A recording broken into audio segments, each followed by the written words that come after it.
কয়েক বছর আগেও বাংলায় বিধানসভার ভোট মানেই ছিল লালবাড়ির লড়াই। এই হচ্ছে সেই লালবাড়ি, ব্রিটিশদের দেওয়া নাম রাইটার্স বিল্ডিং। মহাকরণ, লাল রঙের মহাকরণ।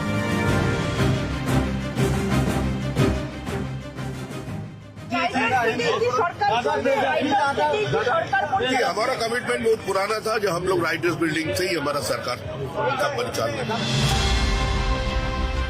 লাল দিঘির পাড়ে লালবাড়ি, রাইটার্স বিল্ডিং। একসময় রাইটার্স মানে ছিল চরম ব্যস্ততা, ফাইলের নাড়াচাড়া, মন্ত্রীদের যাওয়া আসা। গত কয়েক বছর ধরে সেই ঘরগুলো ফাঁকা, একা। এই লালবাড়ি বহু ইতিহাস দেখেছে। ৭৭,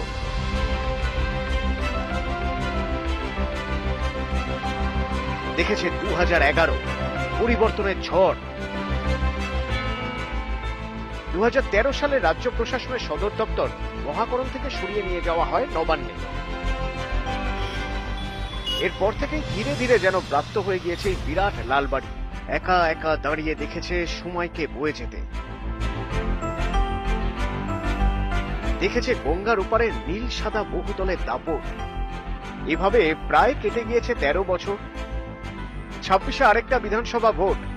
এবার ভোটে কি হবে? প্রত্যাবর্তন নাকি পরিবর্তন? উত্তর মিলল সোমবার।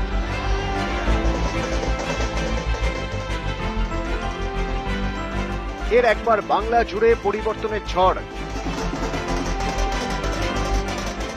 প্রত্যাবর্তনও হচ্ছে, তবে কোনো দলের নয়, মহাকরণে। বিজেপির আমলে রাজ্য সরকার চলবে এই মহাকরণ থেকে।